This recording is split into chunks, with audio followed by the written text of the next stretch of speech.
Actes des apôtres, chapitre 15. Premier paragraphe, versets 1 à 5.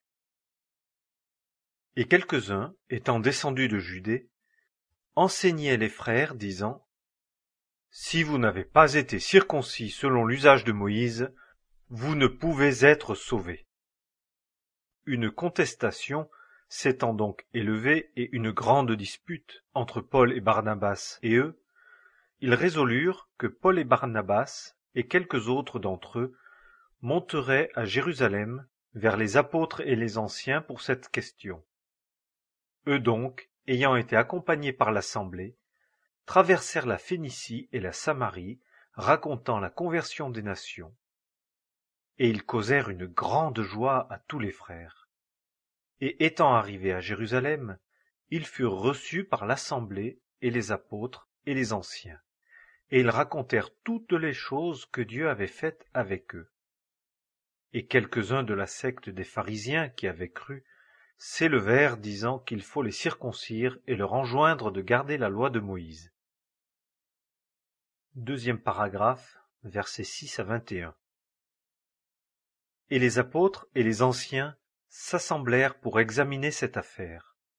Et une grande discussion ayant eu lieu, Pierre se leva et leur dit: Hommes frères, vous savez vous-même que dès les jours anciens, Dieu m'a choisi entre vous, afin que par ma bouche les nations ouïssent la parole de l'Évangile et qu'elles crussent.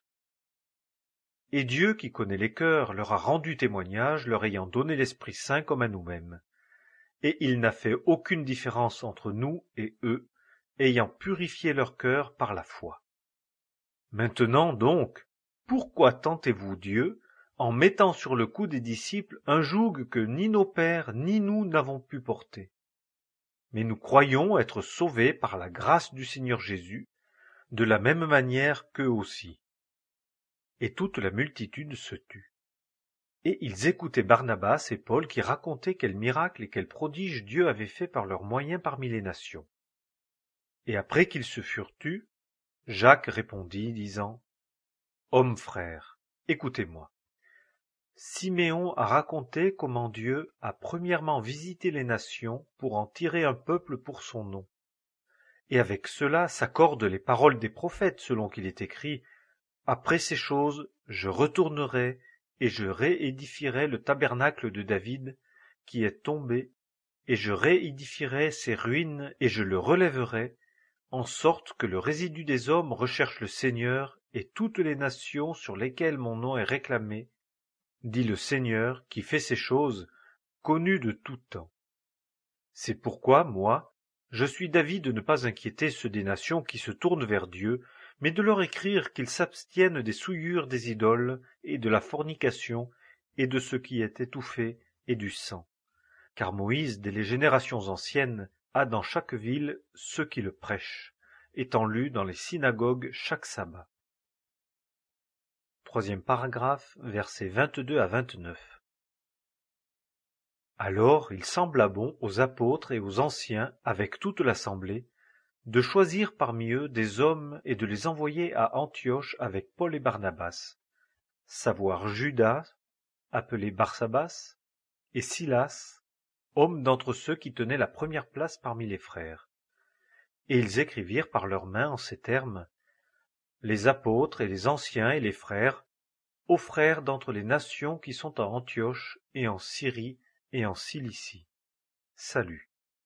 Comme nous avons ouï dire que quelques-uns qui sont sortis d'entre nous vous ont troublés par des discours bouleversant vos âmes, disant qu'il faut être circoncis et garder la loi, auquel nous n'avons donné aucun ordre, il nous a semblé bon, étant tous d'accord, de choisir parmi nous des hommes et de les envoyer vers vous avec nos bien-aimés Barnabas et Paul, hommes qui ont exposé leur vie pour le nom de notre Seigneur Jésus-Christ. Nous avons donc envoyé Judas et Silas, qui vous annonceront de bouche les mêmes choses. Car il a semblé bon au Saint-Esprit et à nous de ne mettre sur vous aucun autre fardeau que ces choses-ci qui sont nécessaires, qu'on s'abstienne des choses sacrifiées aux idoles, et du sang, et de ce qui est étouffé, et de la fornication. Si vous vous gardez de ces choses, vous ferez bien.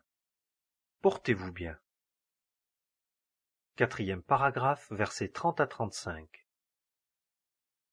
Eux donc, ayant été congédiés, vinrent à Antioche, et ayant rassemblé la multitude, ils remirent la lettre.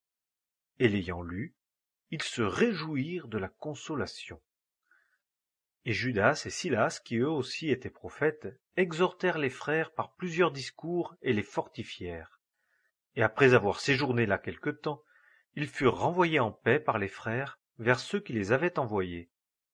Et Paul et Barnabas séjournèrent à Antioche, enseignant et annonçant, avec plusieurs autres aussi, la parole du Seigneur.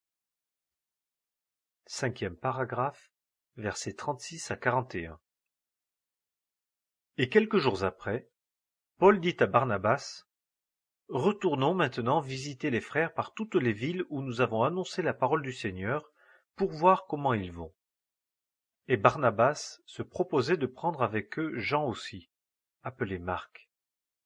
Mais Paul trouvait bon de ne pas prendre avec eux un homme qui les avait abandonnés dès la Pamphylie et qui n'était pas allé à l'œuvre avec eux. Il y eut donc entre eux de l'irritation, en sorte qu'ils se séparèrent l'un de l'autre, et que Barnabas, prenant Marc, fit voile pour Chypre. Mais Paul, ayant fait choix pour lui de Silas, partit après avoir été recommandé à la grâce du Seigneur par les frères. Et il parcourait la Syrie et la Cilicie, fortifiant les assemblées. Actes des Apôtres.